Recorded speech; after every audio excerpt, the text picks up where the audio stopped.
तुमने ये तो सुना होगा कि हमारा यूनिवर्स लगातार एक्सपैंड कर रहा है, पर ये बात वैज्ञानिकों को पता कैसे चली? स्पेस डिलीवरी बॉय जुगनू को एक पार्सल 100 बिलियन किलोमीटर दूर इस लाल तारे के पास वाले प्लेनेट पे ले जाना है। जुगनू, इसमें दादाजी की दवाइयाँ हैं, इसे जल्द से जल्द उनके पास पहुंचाना है, इसलिए मैं तुम्हें अपना स्पेसशिप देता हूँ। ये 50% स्पीड ऑफ लाइट से चल सकता है। 50%? मेरा वाला तो 10% भी नहीं चलता। अब तुम चिंता मत करो, समझो पार्सल पहुंच गया। एक और बात, स्पेसशिप स्पीड पकड़ने में टाइम लगाता है, इसलिए फुल स्पीड पकड़ने के बाद इसे बीच में मत रोकना, वरना तुम्हारी यात्रा में कुछ और दिन बढ़ जाएंगे। जुगनू ने स्पेसशिप को लाल तारे पे लॉक किया और निकल गया।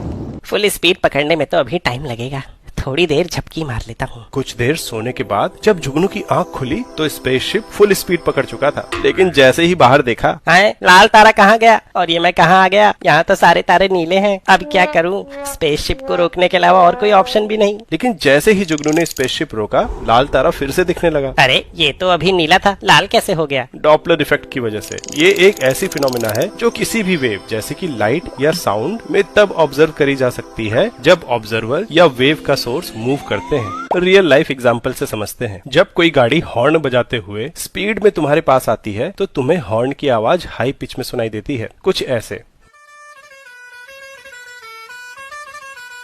वहीं जब ये तुमसे दूर जाती है तो हॉर्न की आवाज लो पिच में बदल जाती है, कुछ ऐसे।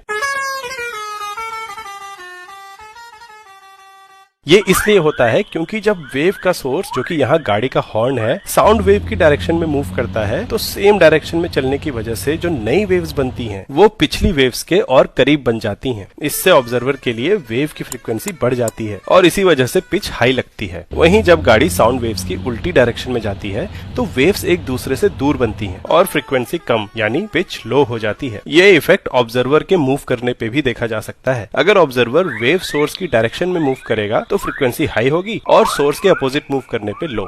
ये तो थी साउंड वेव, लेकिन लाइट के केस में भी एग्जैक्टली यही हो रहा है। अच्छा, तो लाइट में भी ऐसा ही हो रहा है। मेरे हाई स्पीड में मूव करने से जो लाल लाइट की वेव मेरे पास आ रही थी उसकी फ्रीक्वेंसी बढ़ गई और तारा नीला दिखने लगा। जुगनू तो समझ गया, लेकिन एलियन दादाजी अभी भी अपनी दवाइयों का इंतजार कर रहे हैं। हमेशा की तरह टाइम पर डिलीवरी नहीं आई। लगता है इस डिलीवरी बॉय को भी डॉपलर इफेक्ट नहीं पता था। पोते को बोलना पड़ेगा, स्पेसशिप में डॉपलर इफेक्ट का एक पोस्टर लगा दे। जब वैज्ञानिकों ने ब्रह्मांड में दूर दूर तक झांका तो हर गैलेक्सी से आने वाली वेव या तो लाल थी या फिर इंफ्रारेड। ये एक संकेत था कि पूरा ब्रह्मांड हमसे तेज रफ्तार से दूर जा रहा है। अगर दूर जा रहा है तो कभी एक पॉइंट पे भी रहा होगा। डॉपलर इफेक्ट ने इस यूनिवर्स का एक छोटा सा राज हमें बता दिया।